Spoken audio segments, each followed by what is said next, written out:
meeting. It's one of our now more rare second of the month meetings. And the specific topic tonight is going to be the discussion of a proposal by Joe Fenora for funding for Fresh Pond. For my part, I will explain my role. I sort of have an interest in Fresh Pond because I live on it. While I'm not going to recuse myself in the formal sense of recusal, I will act as a resource and answer questions and whatever. I will abstain from voting, but I will have Greg Toner lead the meeting from here on out. Okay. We received from Joe, we received a document requesting at an expedited, I guess, the time is of the essence, an expedited request for review. It is for the Fresh Pond Water Body Nutrient Control Project. There was a final report back in July 25 of 2002. And what has just been received, I think, is the September 28, 2002. I guess that's the formal request on the balance of the project, the initiation of the project. Joe, I would turn this over to you, and if you could just run through what in your document package and explain to the people here and the people on the Zoom meeting what's up. Okay, thank you, Greg. Yeah, I'll first just elaborate a little bit more on the timing because I think it's important for me to own a little bit of the schedule here. The proposal was submitted back in September at the conclusion of an initial engineering analysis that was done by Lombardo Associates. Part of why we're having this discussion here in January and why we've asked the board to schedule the second meeting of the month is that I was out on family leave at the end of November and December. So admittedly, I was somewhat of a big part of the delay in getting this to the committee board. So certainly I don't want to set the tone that this was something that's asking to be expedited. Rather, the can's just been kicked down the road, and I'm appreciative of the opportunity to discuss the proposal here with you. Nonetheless, back in 2019, the town had started through New York State DEC funding an analysis on Fresh Pond to understand the causes and potential remediation techniques for a higher frequency of harmful algal blooms within the freshwater wetland. For those of you that aren't familiar with Fresh Pond, it's a town-owned freshwater asset. There's public access to the lake, although it's referred to as a pond, but for many it's a lake. It's used recreationally for swimming, for fishing, kayaking, scenic outdoor activities. And the primary goal of the study was to understand what was contributing to the decrease in water quality and what activities and techniques we could use to reduce these, if not eliminate them, to help restore the water quality to a sustainable place. And that report was and study was completed by Lombardo Associates. The subsequent proposal that's before you is what we would consider the next step. It's a request for funding to design, permit the remediation that has been developed through Lombardo Associates, the town, and also the private partnership here, which is through the Fresh Pond Neighbors Association. And I see here we have a couple of members who are present for the meeting. So I'm lucky to have some other folks who can chime in here for their respective roles. But for a little bit of background, this is an outstanding project and a true testament to some civic engagement. Peter Grand is here. James introduced himself earlier.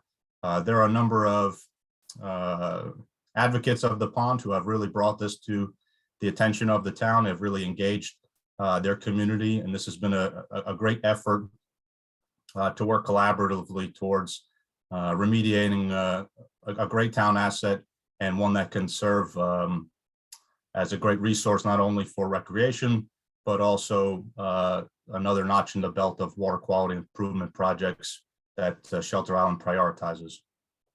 So I'll back up a little bit more on the proposal. I see that Pio is tuned in here. He's the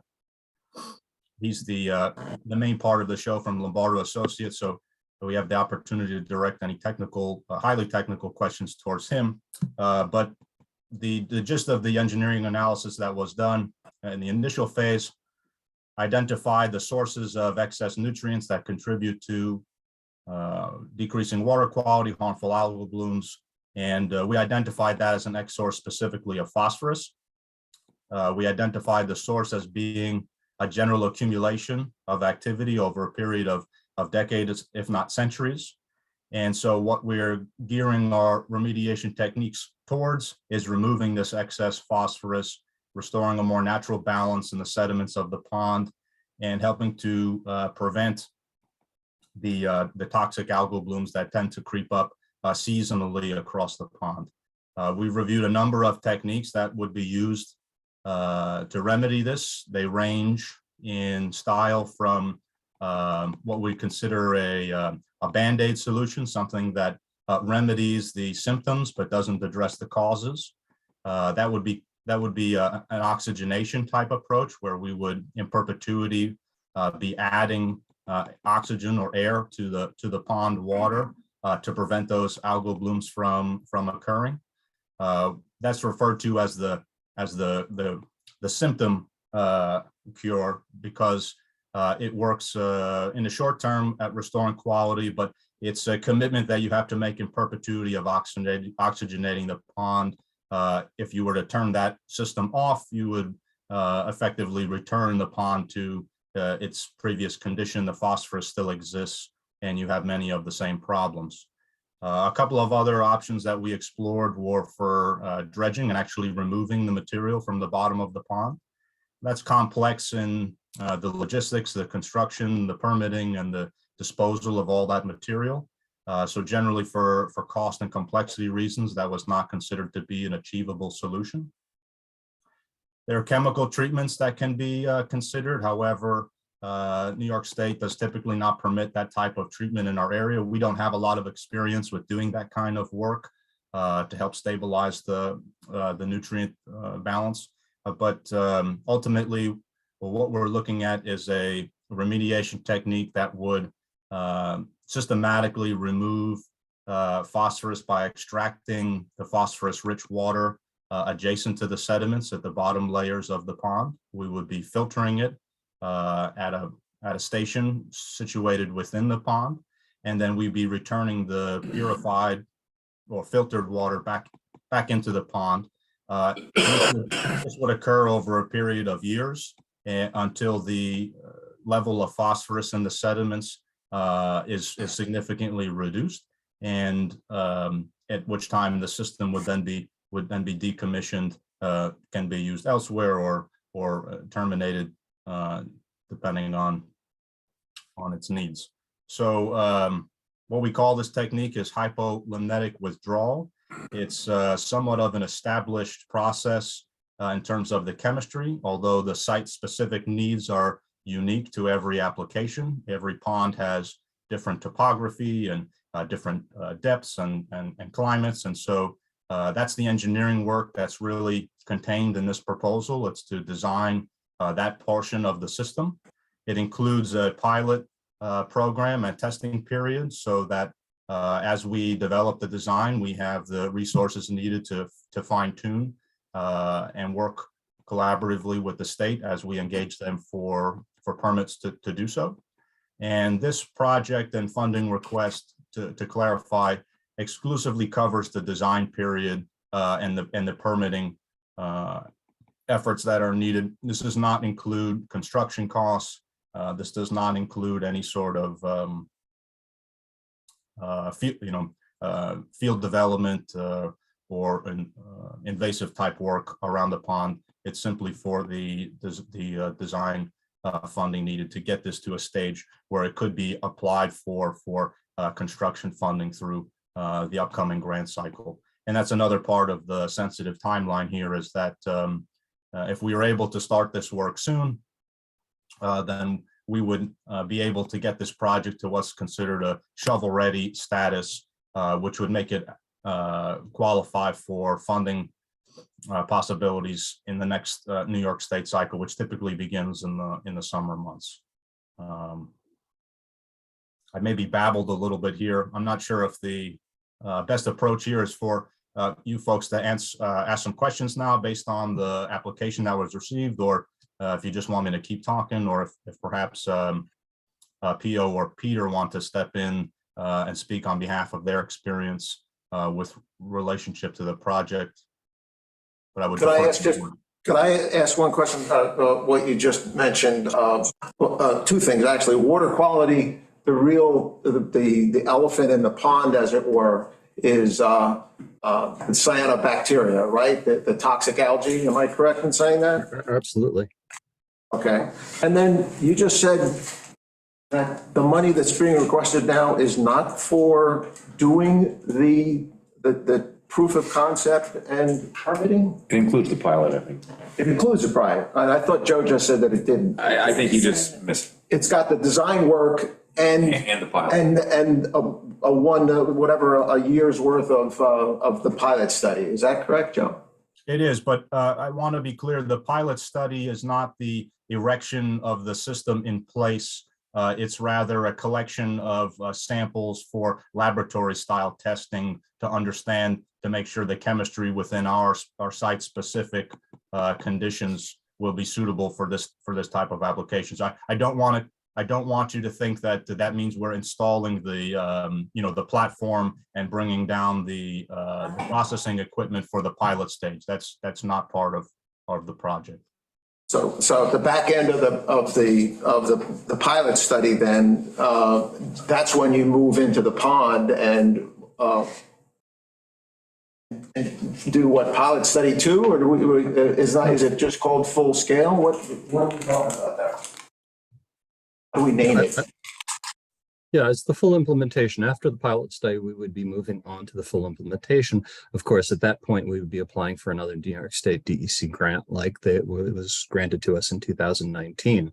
At that time, when the DEC grant, the DEC indicated New York State indicated they were interested in us studying the feasibility of this project, and therefore interested in the project. The neighbors contributed $15,000 to that $30,000, and then you guys, great, and we're very grateful, completed the funding for $19,000 thereafter for the full feasibility analysis. The Fresh Pond Neighbors, of course, had been working for 5 years previously through the Citizen Statewide Lake Assessment Program. So we were doing bi-weekly sampling, testing, sending off samples to the DEC for the course of that 5 years, giving us a long-term study as well that backed this. And then, of course, when the CPF was concerned about the initial siting of the system on Turkham's Rest, we needed to do one more re-engineering step to develop the platform approach, where we would only use the pond itself to do the work and everything would stay circular within the pond. And the Fresh Pond Neighbors Association, which is, by the way, it's almost all of the neighbors around Fresh Pond, with the exception of only 2 properties, one of which is the Rog property, which is mostly abandoned or not used during most of the year. None of the family live here any longer. So all but one neighbor who does live on the pond is part of that, the Fresh Pond Association. But then the half of our membership is people from across the island who use the pond and love the pond and wanted to support the pond. So at the point where we had to do a little bit of extra redesign work, the Fresh Pond Association raised another $7,500 to give to the town to take us to the point where we're at now, where we have a full design that could be now taken to DEC funding readiness with just permitting and obviously doing prototyping or initial test, further work on it. Anyway, that's the short of how we got to where we're at this point. Okay, that's good. Looks like Betty's got something. Yeah, so what exactly is the preliminary lab work that you're doing? Is that where you take the peristaltic pump, go at different depths and see what the water, phosphate, nitrogen content is at those levels? Yeah, well, James and I can both speak to it. James has tended to do actually some, in the last couple of years, more of the physical work of the sampling, and then I've done the computer work. But the actual analysis, yes, we do a sample from 1.5 meters from the bottom of the pond. The pond's about 50 feet deep. So from 1.5 meters, we take a sample. We have the equipment from the New York State, from the Lake Assessment Program.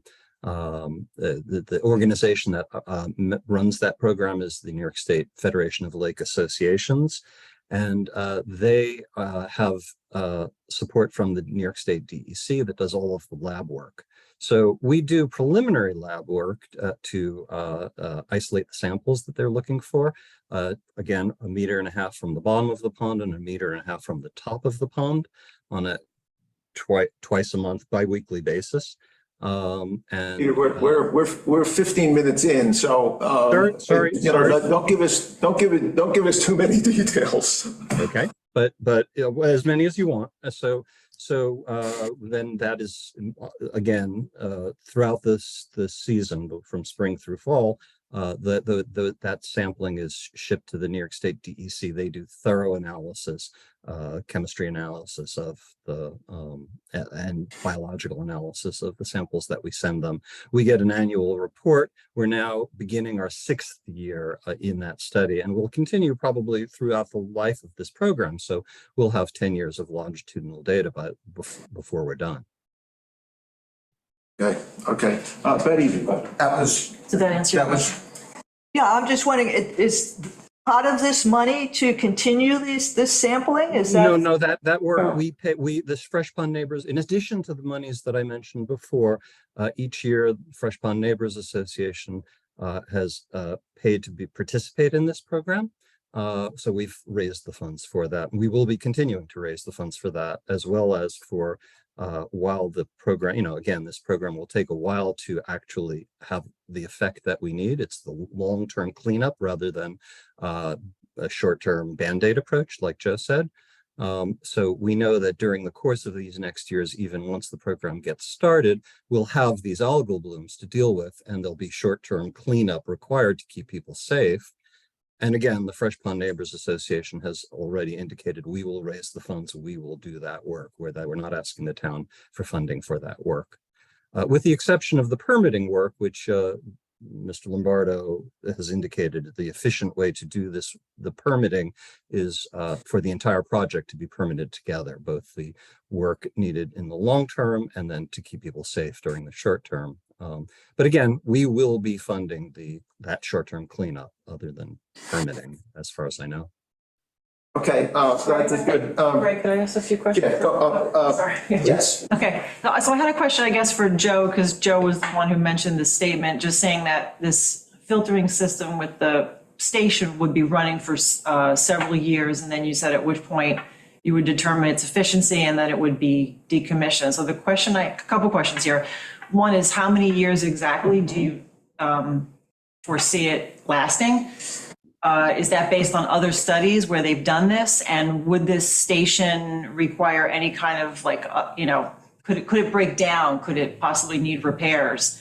So I guess and what would be the guide to determining at what point you reach efficiency and you want to decommission it? Is it just from sampling, or are there other measurements that, get you to that answer? Yeah, that's an excellent question. So there's two parts to the equipment aspect of this. Because we need a platform to do this over the pond, there's the infrastructure piece. So the plan for full scale includes the installation of a small platform at the extension of the public access on Fresh Pond Road. that would be the new home for the filtration system. The filtration system itself would be somewhat of a palletized or on skid type equipment that would be brought out for its installation and occupation there. And when it's decommissioned, the plan now as proposed would be to remove the equipment, but the platform would stay and be donated, so to speak, to the town to connect with the public access there, to be used for recreational purposes, fishing, scenic access, sort of to be determined as a way to, have additional added value to the public access as part of the relationship with this project. As for the efficiency of the equipment and the scale of time, we're looking at this somewhat conservatively as a decade-long process. That includes some slower time in the first few years to understand the nuances of processing the water, fine-tuning the equipment, and we expect that that efficiency will increase over time once we have more experience. And we're looking at that 10-year program.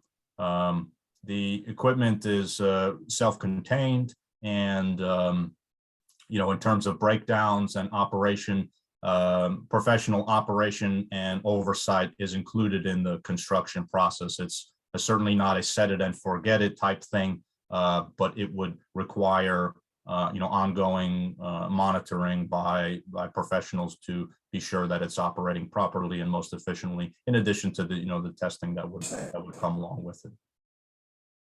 Okay, I'm going to run through a series of questions, Joe, and I think they probably will be quick. We have less than 55 minutes before we get kicked out of the room, so just everybody's on that. You're familiar with the WQI town law, and I've been considering this an aquatic habitat restoration, and I think you're in agreement. Is that correct? Yes. Okay. Now, we talked about the hypolimnetic system, and it's not an off-the-shelf process. I mean, the equipment may be off the shelf, but the application of all those pieces of equipment together and pumping out and drawing in and pumping out is really kind of state-of-the-art immature, because we're really the whole process that we have here. I'm sure it's one of the reasons the DEC is interested. We're kind of like expanding the opportunities of what can be done. Am I right in thinking that? Did I say that correctly? Yes, generally, I hesitate to use the phrase "state of the art" because I think more appropriately this is a unique design, like many other engineered solutions are. Feedback from someone else's phone. I'm sorry, there's a crackling noise. I don't know what you said there. I'm sorry. I think, could you say it again, Joe? Because the other line had some feedback, so Coco just muted them, so. Sure. I hesitate to use the phrase "state of the art" because I think that that can be confused with something that's perhaps unqualified or untested. And what I think the best way to understand or explain what we're doing here is using off-the-shelf equipment with very known chemistry, and we're designing the application for our unique situation. So we're tailoring equipment that is well-known and understood to be used for our site-specific conditions. If we were to do the same project someplace else. Actually, PO described it as state-of-the-art, and then that it's immature because nobody else has done it before, and that's why we have a proof of concept, and that's why we're going to have a pilot run. Those two are a pilot test. That's the reason. Greg, it's not quite true that it's not been done before. It's been done around the world and around the country. However, it's never been done on Fresh Pond. It's never been done on Shelter Island, and the circumstances are unique. So it's customized to our specific situation. That would be news to me, because I know that the hypolimnetics is done, but typically they dump it off into a passing river. they don't usually put the fluid back in. And that fluid back in is the engineering. But we don't have to go through that. That's true. It's true. that I don't think, circular. it's not important to the conversation. We now have, 40 minutes. Pio had advised in an email exchange that the town board is familiar that this engineering aspect, the chemical aspect of what is being done in the system, that those chemical equations are well known, like they're many, many years of knowledge. It's the engineering aspect of taking water out, treating it and sticking and putting it back in is the challenge here. And he indicated that the town board understood that there was some level of risk that the thing may not work. I don't know if the town board members that are here, that there may be a few strikes before you hit the home run. I think that, Pio, is that a fair expression that, that it may not be that we'll be starting when we hope to, because it's going to take some time to put this, to get this thing completed. Yeah, if I may, let me answer that in about 5 minutes. I'm just about to get off the ferry, so the noise in the background will go away. But the short answer is that like you said, the science is well established and well known. We use the science for wastewater treatment. The risk factors are, as you were saying, it's really more of an operational risk factor. Our only concern is really the degree to which sludge production is going to occur. And that's really, and the project has been established on 3 levels. A, we're going to do a very quick proof of concept. And then B, we're going to do a pilot scale that's going to address that question on sludge production and operational issues. We're going to, get our feet wet before we go to a full-scale design.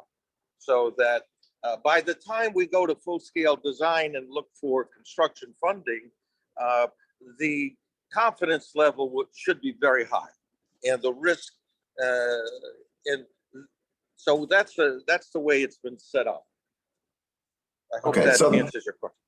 Yeah, I think it does. I mean, the risk is there, probably a minimal, but nobody, if we're sitting here 2 years from now and we say, Jesus, the damn thing crapped out every time, it could happen, I guess. But as you say, not a real strong reason. You guys may want to talk. Yeah, I just was gonna. Amber would like to comment. Yeah, I was just going to weigh in.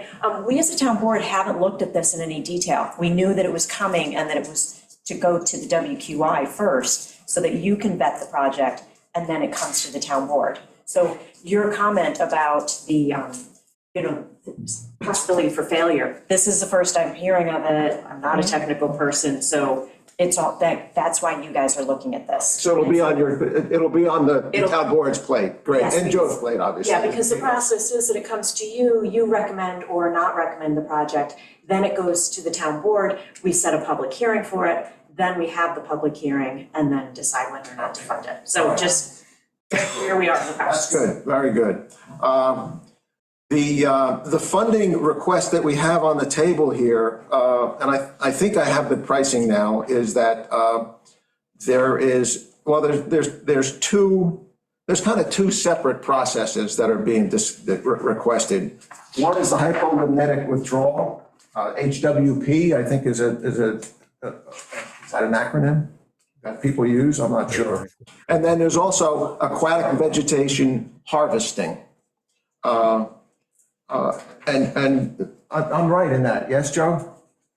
It's permitting and design services for vegetation harvesting. So it's not the physical removal of the vegetation. It's a one-time effort to have ongoing approval for the removal of that vegetation. Okay, and I think I was quite confused for a long time about looking in the original presentation about what the pricing really was. It looks like it's $6,900 about for the harvesting and about 147,600 for the hydrolympnetic. Is that the number that you're looking at, Joe? Yes. Okay.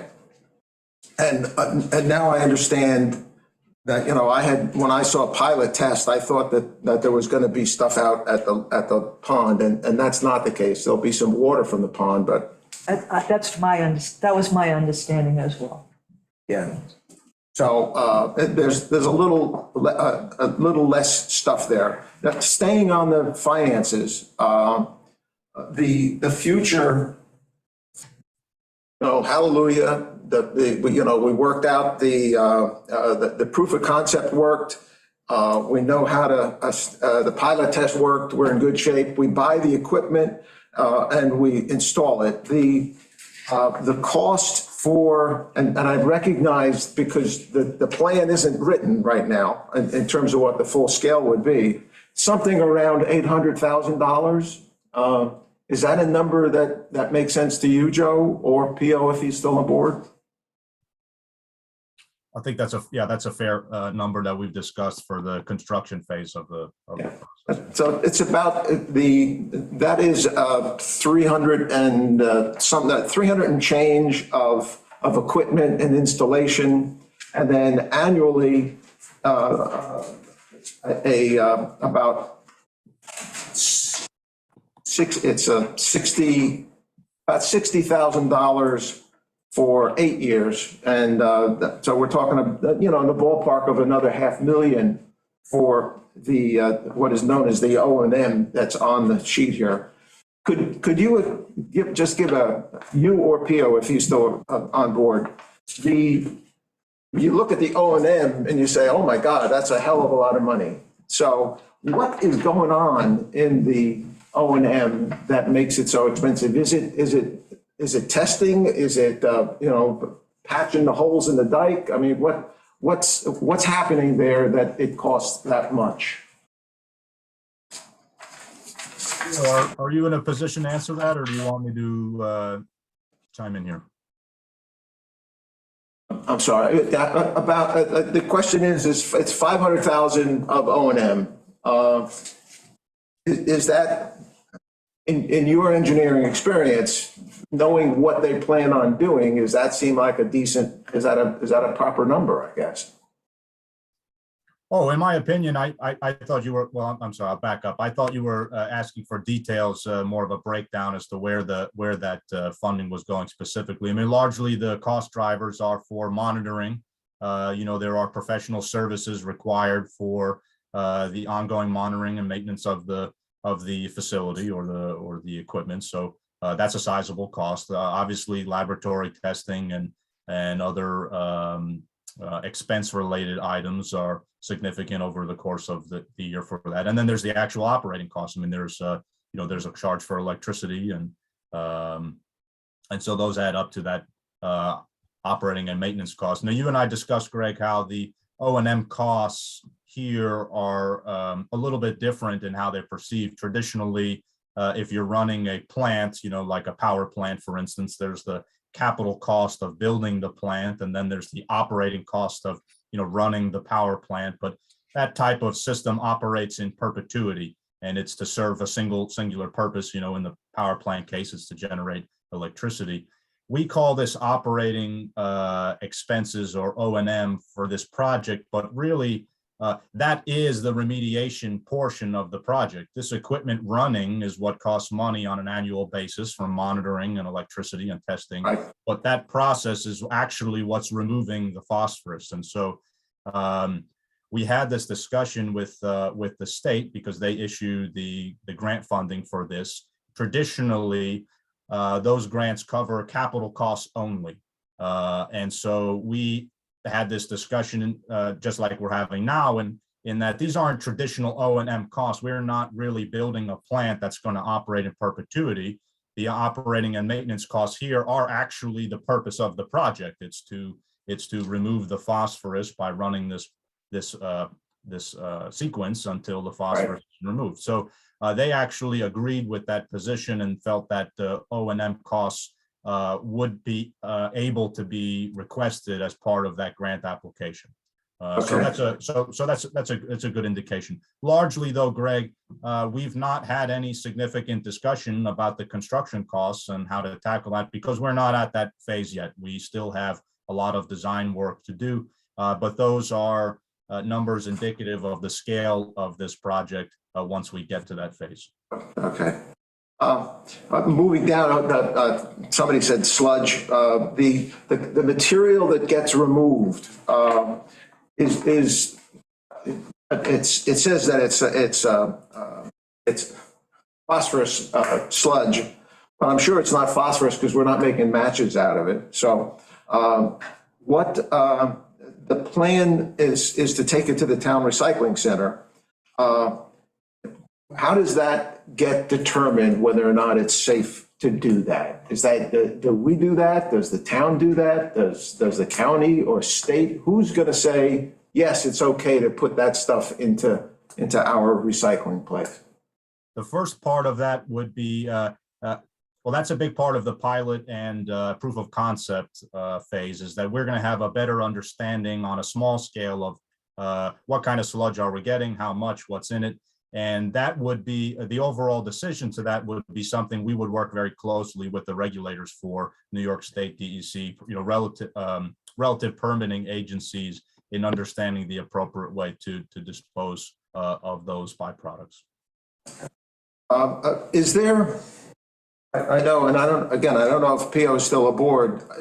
Are there other processes now, other pond owners, as it were, that are using this sort of process, hypolimnatic, pulling the water out, treating it, sticking back in, even if they're also in this same stage we are? Are there other people out there that are doing this? Do you know, or if Pio's on the line, or Peter? I would defer to Pio on that. I don't know about the circular aspect of this. Okay, I think that, that's good. But I will point out though that the entirety of the pond's water flows from the pond into Dickerson Creek and Menantic Creek in a year and a quarter. So even whether we whether we discharge the water into the pond or if it were discharged downstream, all of that water is going to now be moving. And it's important to note that if you look on the full study, page 82, you'll find that we expect the reduction in nitrogen to be the equivalent of 23 IA systems. I've only, in my indications about it, only suggested it's essentially the equivalent of taking every single home on Fresh Pond and putting it on a nitrogen reducing IA system in terms of the impact downstream in Menantic Creek and in Dickerson Creek, and therefore in the bay. And that's just an incidental benefit of going through this process. So I don't think that the water being returned to the pond, given the flow through from the pond to the two creeks, should be considered a significant obstacle. And in addition, there should be that additional benefit of roughly 23 IA systems worth of nitrogen reduction happening just incidentally because we're pulling up and converting nitrites. Okay, thank you. Let me move on, if I could, to the aquatic vegetation harvesting, and that is just a permit that they're going to do. And I guess it's Peter again. What is the plan to? It sounds like I'd like to recognize my absentee chairman. You're familiar with what the aquatic harvesting is supposed to be. It's primarily the Lyngbia that, has been prevalent near the public access, Fresh Pond Road. How are you taking the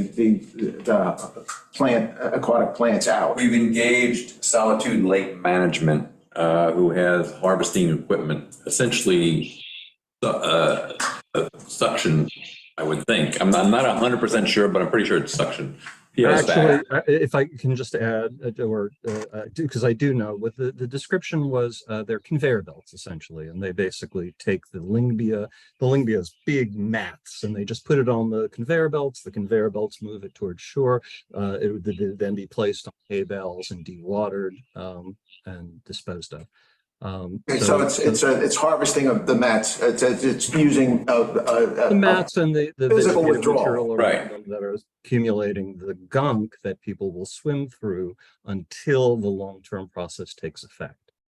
I think there may be some suction involved to get it onto the conveyor belt. Okay, let me ask Joe and/or Pio, are there any studies that suggest plant harvesting could control toxic algae bloom?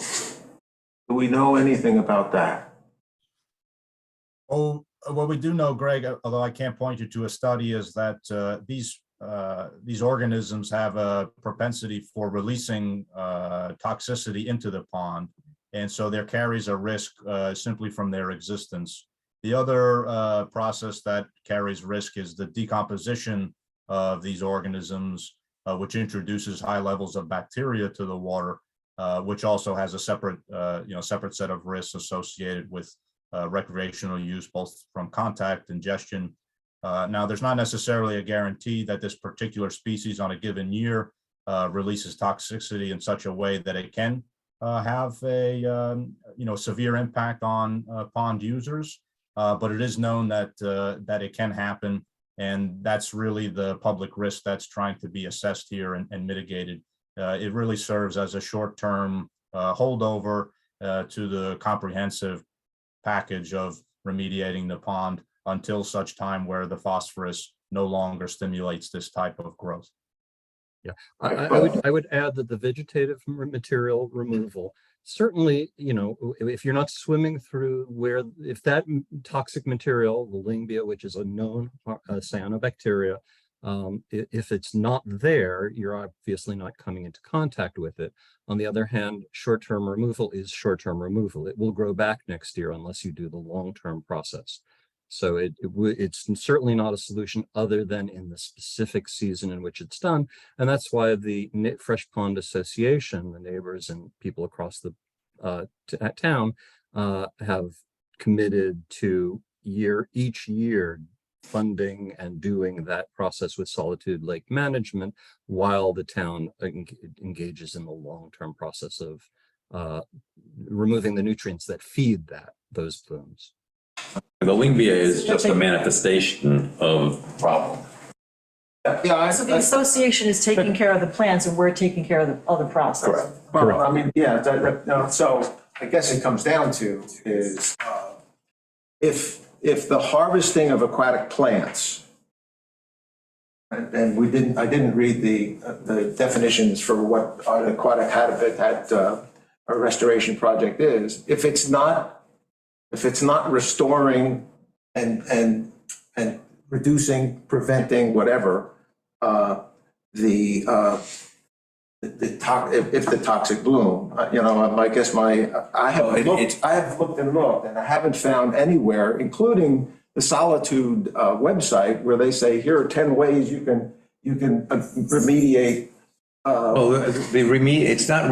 It's removal of the possibility of this contamination, getting into humans. Plants. You're removing these plants that do have ability to give off toxins. So you're taking these plants out short term because they're going to grow back.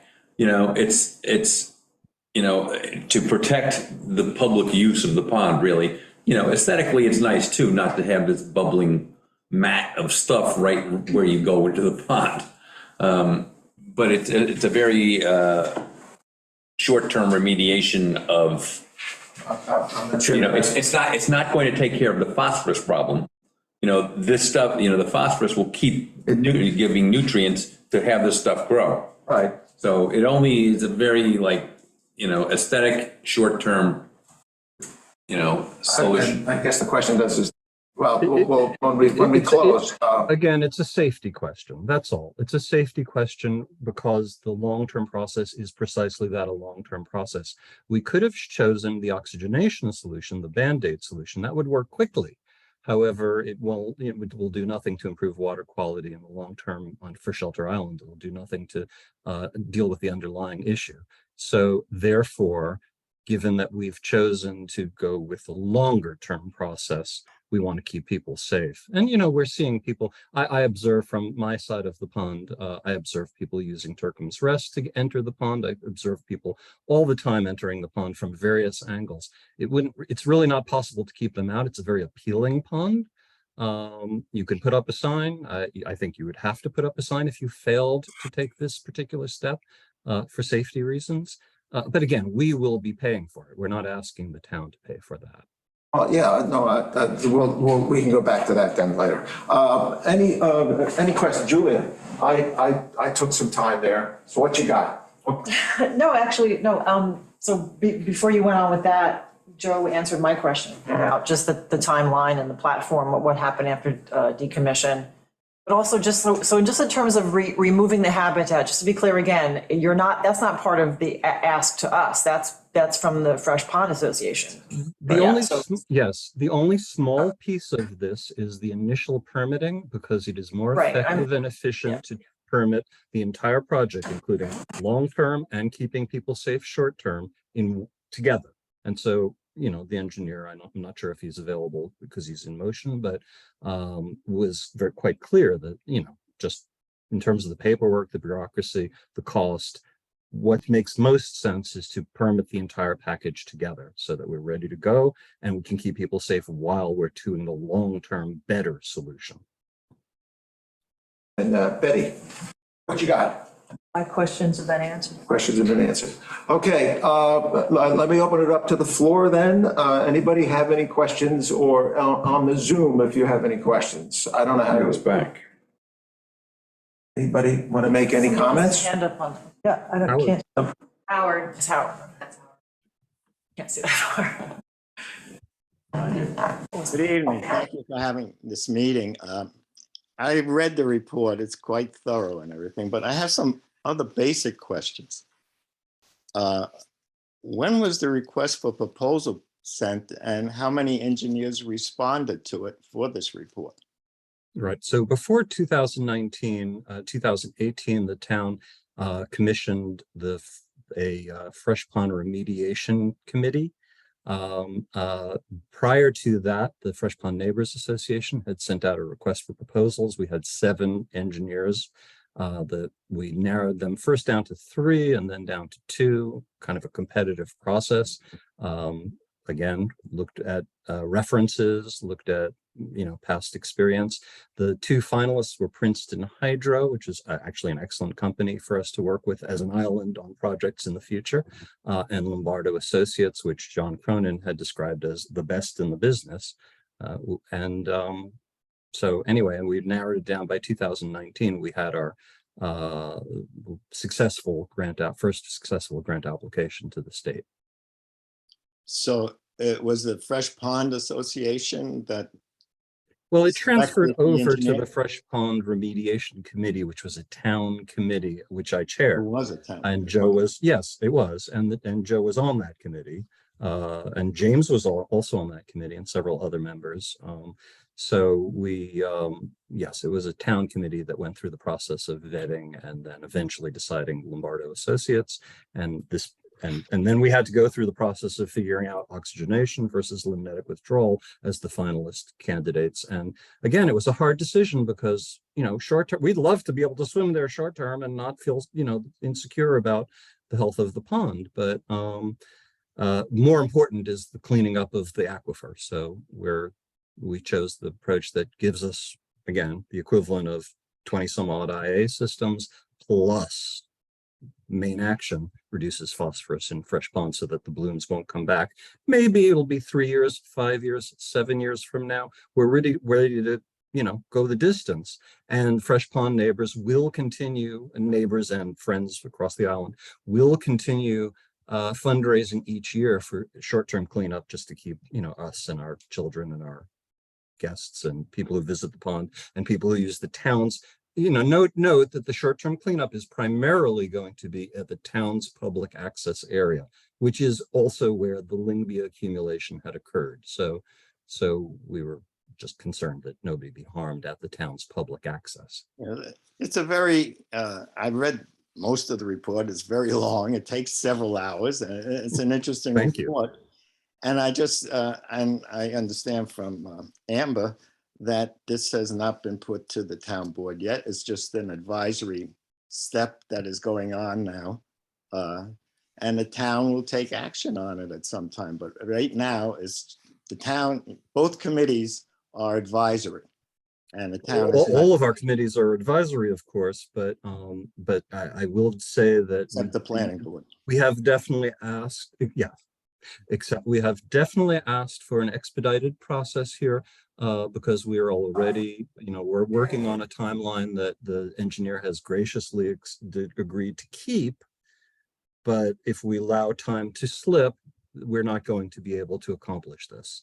And not Okay, only will we lose a year, but, notice that the Fresh Pond Association immediately, reached for an additional $7,500 worth of fundraising in order to shift this process from impacting CPF property to being entirely self-contained within Fresh Pond.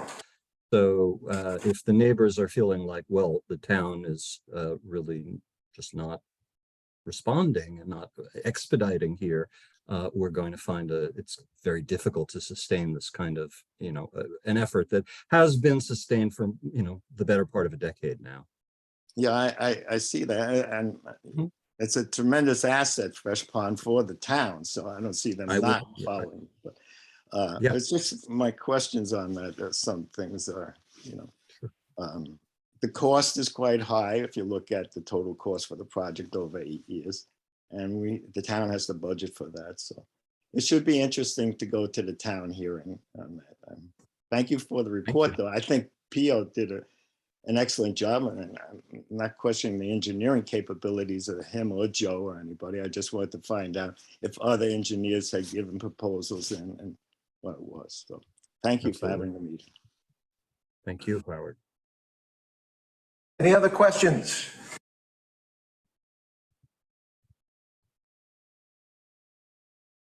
Are their hands being raised? Coco? Yeah, Stephen Jacobs seems to have his hand up.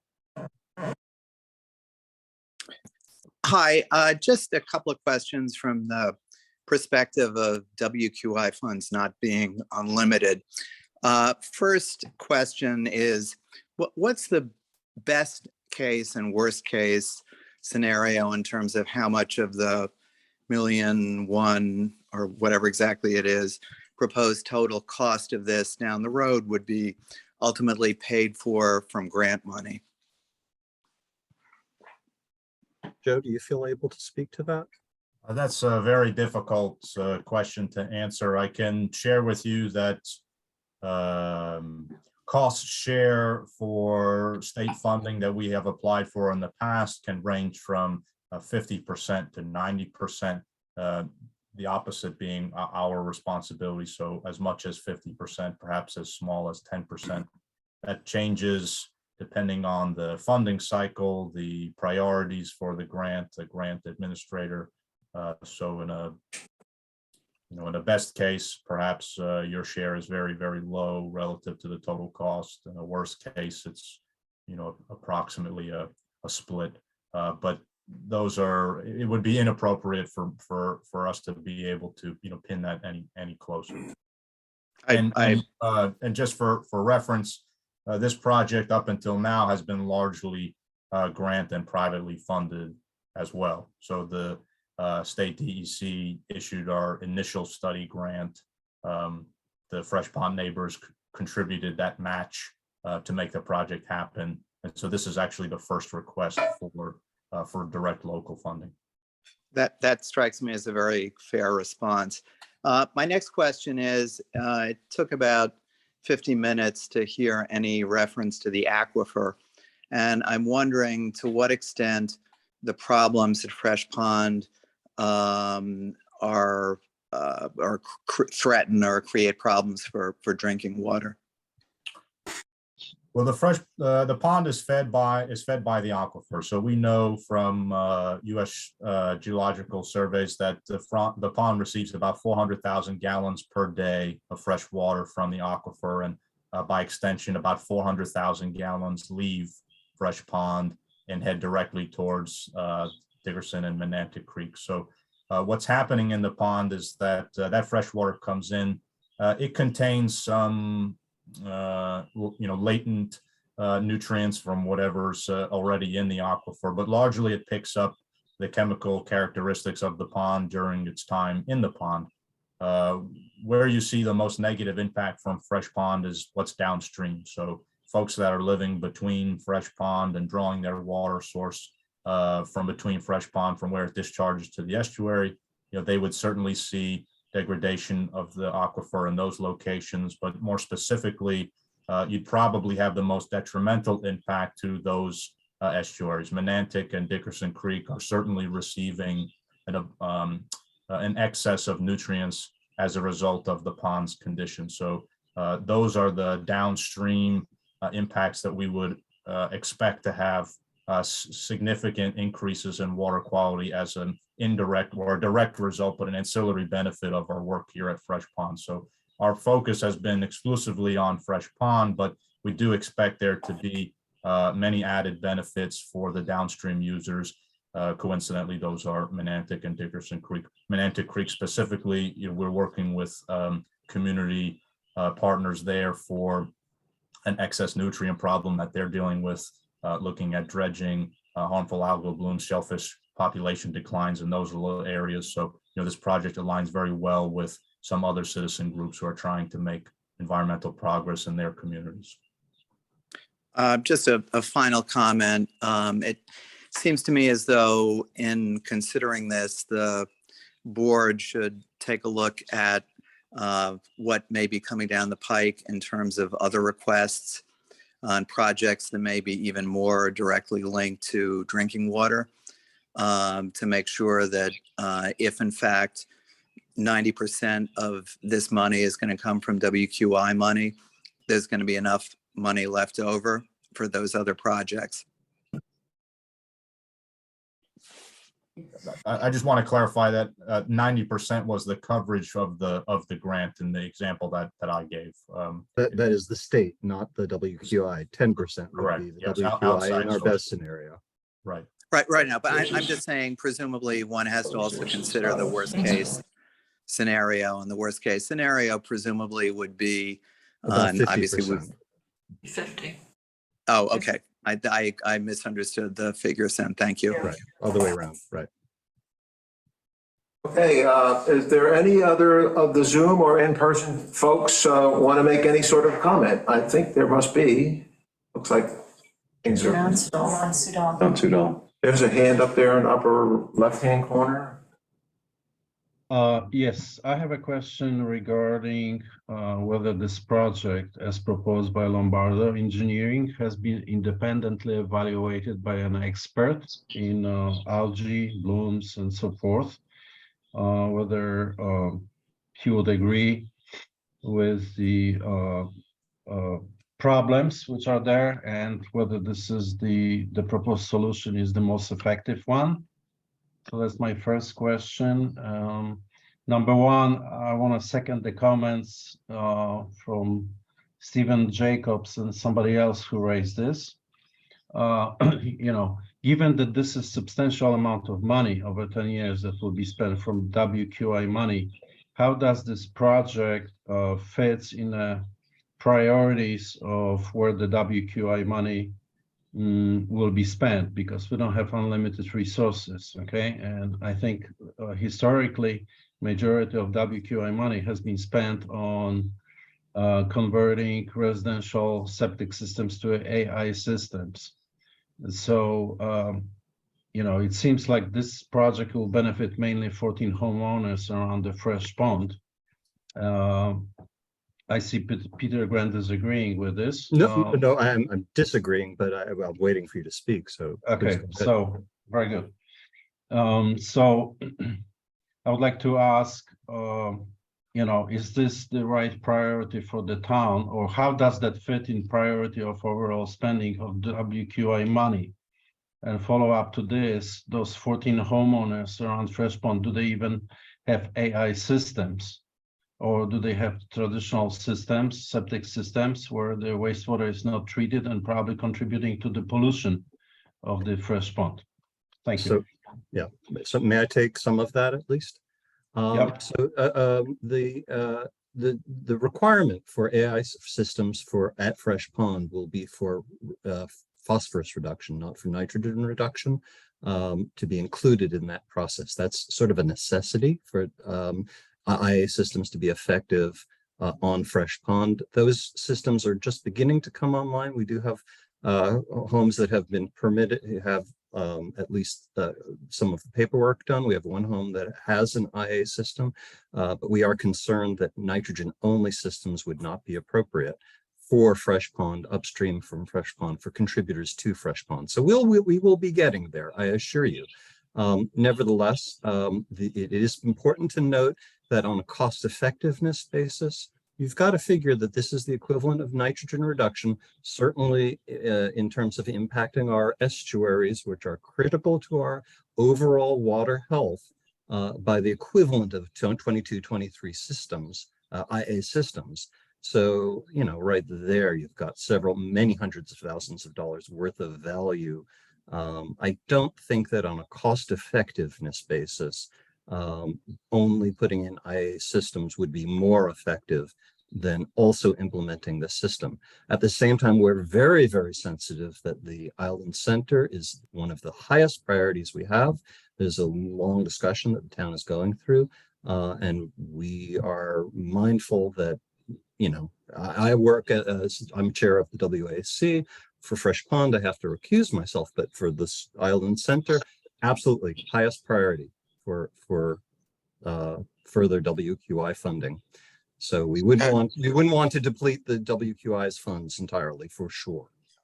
Yeah, this is P.O. May I speak, add a couple of comments? Please. Yeah, a number of items. In terms of the septic systems contributing phosphorus to the pond, we examined all the data that was available, USGS, etc., and the existing soils on Fresh Pond, and on Fresh Pond watershed, and in general throughout the East End, frankly, do an excellent job of removing phosphorus in general. I can provide you even with a report we wrote close to 20 years ago that explains the science. Frankly, the use of IA systems, or that only deal with nitrogen in the Fresh Pond watershed, would be detrimental, because it would remove the biological mechanism that achieves the phosphorus removal in the septic systems. Basically, it's a organic matter that drives the process that releases the iron that's in the soil and then precipitates the phosphorus. When you put in an IA system, all the organic matter is removed, such that that driving force is eliminated. So that is the basis that we've advised and concluded that IA systems are not the answer, as well as the data shows that the groundwater does not bring phosphorus into the pond. So that's one item. In terms of the question on funding, the requirement, we're guardedly optimistic that the project would be funded by DEC. A requirement of the grant application is that all permits from DEC have been issued. So this effort is heavily a requirement for the DEC grant application. Our goal in that grant application is to get a significant portion of that O&M of the treatment system to be paid for by the grant. The grant conditions do allow that. So that is our goal, and our hope for that. Obviously, if it's a significant amount from the town, that's a matter that'll have to be discussed, after the DEC, makes its decision. And then the last comment I wanted to share with you all was the question was raised regarding, does the harvesting, help the situation? Georgia Pond has been using harvesting for a number of years, and it has reduced the severity of their algae blooms. Has not eliminated it, but it did reduce the severity. Excuse Gio, me? could you also speak to review that Dr. Wagner and others have contributed to this ultimate conclusion? Yeah, exactly. Oh, yeah, good point. Yeah, our project team includes Dr. Ken Wagner, who's a well-known, very experienced limnologist. And he's an independent person, and he has his own opinions. He's a pretty strong individual. And that's why we have him as part of the team. And he has endorsed the project. His preference, frankly, is the oxygenation. And he is an expert, frankly, on using alum for chemical sealing of it. So he is quite experienced on all of the techniques. He recognizes, and it's in the report, his comments, that it is a novel technique. It has scientific merit, and so we do have an independent, and that was our proposal right from the start. We wanted to have an independent professional as part of our project team, because I wanted that level of objectivity to be provided to the town. So And that, I don't want. And that process for the committee's sake was one that engaged both the town and the neighbors in ultimately coming to the conclusion for hypolimnetic withdrawal. Dr. Wagner engaged us on more than one occasion to provide input and guidance as we developed the recommendations, which are included in. Yeah, there was a number of calls and discussions where Dr. Wagner led them. He independently communicated with the town, and that was my desire. Is, again, at the end of the day, I don't want this to be PO's project. I want this to be the town's project, and realize that it's the best that's possible. And like Peter says, you're really picking the choice, and Joe said is your choices are limited. It's either pumping air in forever or getting the phosphorus out. So Okay, we're closing on the witching hour, as they say. Is anybody? Looks like we got one. Jan Sudol, you had another question, I suspect. Yes, so I had a follow question on this independent analysis, because I don't know anything about Dr. Wagner and so forth, but it seems like he was a part of the team. What I would, assume the town would like or would want independent analysis from somebody who's expert in this area. I had nothing to do with the project to see if this project makes sense. Is this the most cost-efficient solution and so forth, okay? And the world-class expert in this area is Dr. Gobler, but there are other experts, okay? All I'm saying that this project, let me finish. Let me finish, PO, please, do not interrupt me.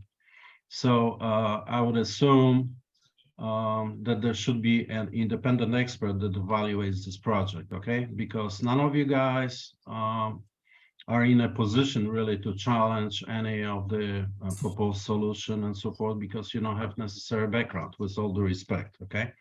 So we need an expert, particularly in algae and those kind of pollutions, to independently verify the project.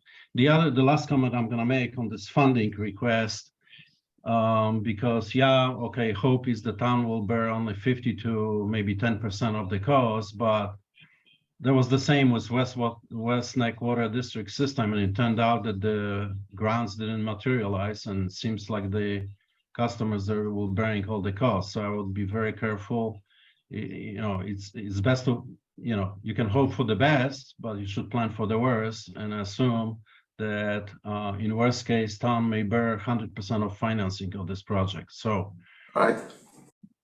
Thank you, Jan. I think that's that. You were finished, yes? yes, I am finished. Okay. I think that I don't see any other hands up right now on the screen, right? If that's it, anybody in the audience want to say anything? We have just a couple of three people. We now have, I think you guys said 1/4 is the witching hour, so we've got about 6 minutes. I would like to. Greg, if I could just add a comment for the record as we close Sure. out Jan's comments. His allegation that Dr. Wagner is not qualified as an independent review is completely false. The purpose of Dr. Wagner's inclusion in the project was to gain a third-party independent perspective. So certainly that goal was achieved, and his assertion otherwise would not be considered relevant in making this technical decision. Okay, so noted. I have a follow-up. I think we've had enough about about these follow-ups from Mr. Sudolph. If we could please move on. Well, maybe. Yeah, and the last comment I would make is that this project needs to be reviewed and approved by DEC professional analysis. They're not going to provide a grant if they don't think that this is the best solution. Okay, I'm going to close the public portion here. Any other comments from Betty or you guys are? What I'd like to do right now is we'll close the public floor Zoom. However, at the end, if we have an opportunity from what we're going to talk about here right now, we'll see if there's a couple of additional comments. The question comes down is we have a process that I know the hypomimetic, there are numerous studies and installations around the world, in France and Germany and Canada and the US, of where people are using this system. The difference from our system, if I read them all correctly, and I didn't read them all, is that usually you dump it into a river, but we don't have any rivers here, so we don't go. Untreated, a little bit, right? Huh? Isn't it untreated? They dump it into the river? That may be the case, but that makes what we're doing here even more. I think though that what I'd like to just make sure that we're all in agreement, we're going to call this an aquatic habitat restoration project. I think we're all on that. And I'm just going to read that definition so those that are listening can understand what we're going to very briefly speak to. Aquatic habitat restoration project, the planning, design, construction, management, maintenance, reconstruction, I guess if the revitalization, rejuvenation activities needed to improve waters of the state of ecological significance or any part thereof, including but not limited to ponds, bogs, wetlands, bays, sounds, streams, rivers, or lakes, and shorelines. Therefore, to support a sporting nursery, wintering, migratory nesting, feeding, foraging environment for fish and wildlife and other biota, and given this circumstance, we're talking about a toxic algae, biota. People hopping into that water. This is an important phrase then. The scientific basis for concluding that a proposed aquatic habitat restoration project will provide benefits to water quality and/or aquatic habitat shall be well documented. This is the instance where it seems to me the state legislature is putting the WQI in a position to say, okay, we will do this evaluation as Amber spoke earlier. So folks, that's what we're dealing with. And the person that is wondering where the hell the planning board meeting is, we'll be out of here soon. Okay. It would be my thought that there are two processes, separate processes in this one application, and that in our discussion and in any vote we take, we should consider them separately. The limnatic process well documented, that it is something that is not, I'm satisfied that there is a strong basis, scientific basis, that it does what it's supposed to do. Seems a little bit magic, but obviously it's working, with people pumping things out. On the other hand, the pond aquatic removal, there's certainly nothing in the application. I didn't see anything, I looked on Solitude's website and they don't speak about clean, remove aquatic plants and that will help. It makes the water cleaner and look nicer, but it doesn't seem that it has gonna have any big problems, any big effect on the cyanobacteria that we're. It will remove that bloom for that. I'm speaking now. Okay. So I said, I identified, we're going to have a conversation and we'll let people speak to. Now I've lost my place. So you were saying that Not bad. we should, in considering this, you were saying that we should look at it as two separate things. Yeah. One is the removal of the plant materials separate from The removal of the plant process that removes the phosphorus. phenology work, okay. Right, And- but and I, again, the Fresh Pond Neighbors Association will be paying. Mute him for a moment. I'm talking now, Peter. Actually, I was gonna just say that at some point anyway, so it's fine, yeah. Just that they're not actually asking us to support funding for that part, for the plant. Well, they're removal. asking for $6,900 in order to do the plans. That would include, I think, some of that initial permitting too, right? Oh, not the permitting. No, it is for the permitting. $6,900 is just for permitting of being able to harvest Right. this Yeah. Lyngbia, which is in itself, a hazardous algae type thing, and it gives off toxicity. And the thought behind it was to remove it from the potential contact with users of the pond, on a short-term basis to make the pond, while this longer process is taking place, instead of oxygenizing the whole thing and just having to do that all the time, Yeah. where that would probably preclude the Lyngbia from forming. But as soon as you stop Let me interrupt, because you're semi-recused. I heard what you But said. But I actually asked I asked them I'm not about the saying, permitting since, only because you might have known about that because you're on you're a part of that association. But, so the only, I'm not a biologist, but I have heard over the years, the only thing I have heard is that plant material, when it breaks down, can produce toxicity. I mean, you guys have all heard of that, anecdotally, right? That's one of the things that happens Yeah. with toxic bacteria, with the, Yeah. yes. also If they burst, if the action of grinding them up Yeah. makes, that breaks their cell walls and they then release the toxins. So, And Betty, does that sound? It also contributes to organic material that is decaying in the water and then sedimenting down to the bottom, which again is adding to the potential phosphorus that's being released. You have to realize that over these years, you've had leaves, you've had organic decay. That's what's contributing to the muck at the bottom of the pond.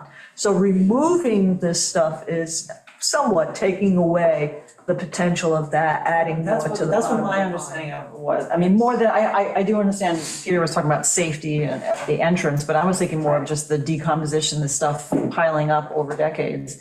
So are you thinking that the permitting part of the removal of the plant material should be just taken out? And you just want to fund? again. No, I'm asking just so I understand what your concept is, that maybe we separate those two? what's the scientific yes, we should separate it because there's a huge scientific basis in the other.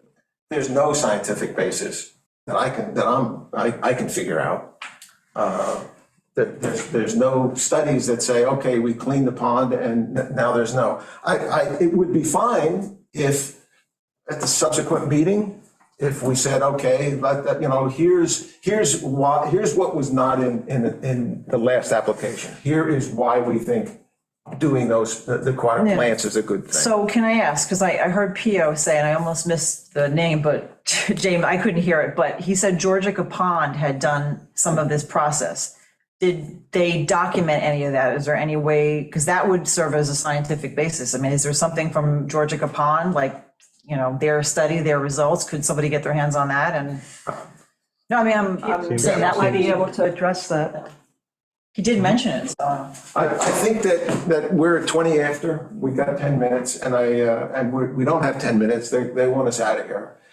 Joe, what Could I is get this? an answer to that? Just, I really would like an answer to that, or could someone look into it? I'm sure that we can get that information. PO did indicate that they had substantial, if not complete. I just figured I'd bring Yeah, up. but maybe Dr. Wagner or Eugene Walsh or William Robertson, who are, three of PO's team, maybe they can come up with the scientific basis that when you remove vegetation like this, that effect will remove the toxic, will prevent the toxic cyanobacteria, and in truth, won't mess up whatever studies they're doing on the hypolimnotic, because, that would be a new animal in there. And your thought is if that cannot be achieved, then we should separate? Well, I think that we should separate it no matter what, but I guess, yeah. Joe, what does this mean? We're not gonna be voting tonight, I don't think. Could you separate out? Yeah, if I could just make the suggestion that if everyone feels thoroughly satisfied with the discussion about the hypolimnetic withdrawal option, that we modify this current funding request to only include that amount of money. We will remove, at least temporarily or conditionally, the permitting services for vegetation harvesting. And we can either revisit that as a separate application to the WQI once we have the documentation you're requesting, or we just remove it entirely from the request from WQI. That work? So that we were able to It works for me, and we'll be in the middle of February before, I guess, at least, I'm out for the first meeting in February. So I can make it the next week if it's necessary. But timeline-wise, I agree with Joe entirely that if that allows us to move forward, we should definitely remove that one portion, the $6,900. If we can vote to move forward, it's very important just because we're already beyond the timeline. Mr. Lombardo has very considerately agreed to, hold to that we can achieve our goals in time if we can move forward on just the portion that's limnetic withdrawal. Okay. May has her hand up. Go, Meg. Is the plant in Could I call question? him? Go. I was just wondering if the plant in question is an invasive species or if it's native. It's a consequence of the phosphates, the nutrients in the water. It's not, I mean, it's It's invasive. essentially an algae bloom Exactly. because of the nutrients. Exactly.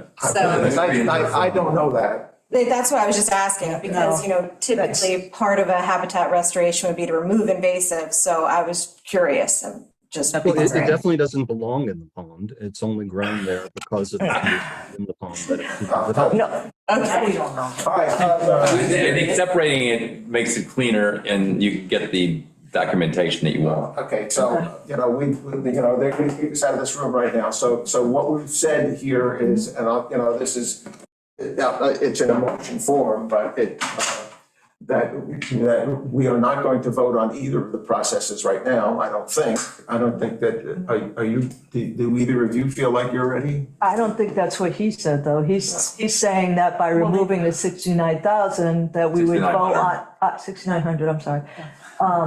That we would vote on the. Tonight? Just on the other Yes. part. That's Okay. right, Joe? Are you comfortable? I'm comfortable to vote on either of it, but I'm also comfortable with the moderate where we change it, we're just going with the. Okay, so a motion would be is that we're not going to vote positive for forwarding the aquatic habitat harvesting to the town board at this point, that we've made a request for more information. Is that Correct. That's kind of a brief motion. Does somebody want a second? I'll second it, Brooke. I made it. I vote, let's vote. Okay, so, and Joe will separate that out. Then there's the hypolimnetic withdrawal. Do you feel that you're ready to make a vote on this? Have On you that heard- part, yes. I can Okay. make a vote on that. I feel comfortable in. Okay. in voting. I will, you want to make a motion? You want me to make a motion? Yeah, you want to just make the motion or? Okay, that we have reviewed in relative detail the application and information available to us that's been provided, and that understanding that the hypolimnetic process is used in a widespread manner, and so it satisfies the need for a scientific basis. We understand that it's a relatively unique, and we want the town board to be sure that it is a relatively unique application of the equipment that's being used, and that, however, the town board, when they make their decision, they can dig deeper and find out what the situation really is. From our standpoint, we know there is some level of risk. We don't have that specific, and maybe it doesn't exist, but we're not the ones that write the checks. We can just pass this along to the town board with that recognition. Is that anybody want a second? I second. Okay, let's have a vote. But can we Positive? just clarify, Okay. this is Voted a vote. unanimous. What's that? Can I just I ask would for the move to, clarification? Yes, this is a vote, Peter. this is a vote, Peter, we're to done. fund the Yes. Lumnetic The planning board is, Peter, the planning board is right there. We have to Understood. leave now. Get the information. We'll come back to it. Okay, but the ZBA. Lumnetic withdrawal has been voted. Oh, it's ZBA, it's not the That's planning board. correct, Peter. Listen, can we have a Thank you very variance in much. another 10 minutes? Much appreciated. But you got people want to get on. All right, no variance. And now you got people that want to get out. Thank you very much, everyone. Have a good night. Thank you very much.